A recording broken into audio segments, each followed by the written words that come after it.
وہ جو بعض روایات میں آتا ہے کہ یمن کے بادشاہ شداد نے کہا جو جنت مسلمانوں کا رب ان کو موت کے بعد کہتا ہے میں یہیں بنا دیتا ہوں، تو اس نے پورا ایک چھوٹا سا شہر آباد کر دیا، بنوایا، جس میں سارے گھر سونے کے چاندی کے اور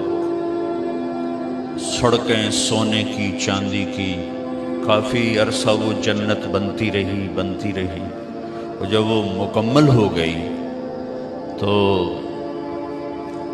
وہ اس کا افتتاح کرنے کے لیے گیا۔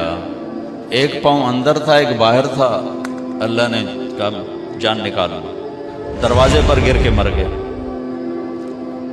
تو اس کا کیا کرے گا، اسے دیکھنا بھی نصیب نہ ہو۔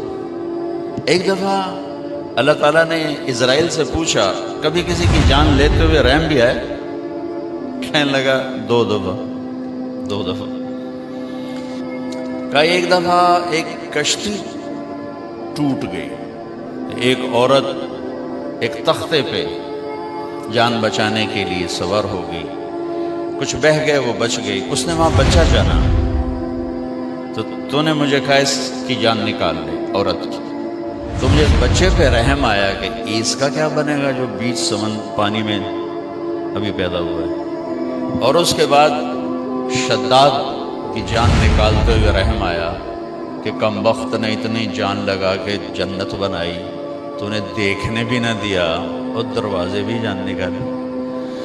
تو اللہ تعالیٰ نے فرمایا تمہیں خبر ہے یہ شداد کون ہے؟ کہا نہیں۔ کہا یہ وہی بچہ ہے جس پر تو نے رحم کھایا تھا، میں نے اسے رزق دیا، ملک دیا، وہ میرے ہی مقابلے میں کھڑا ہو گیا۔ تو آج کا جو انسان ہے وہ اس دنیا کو جنت بنانا چاہتا ہے، نہیں بن سکتی۔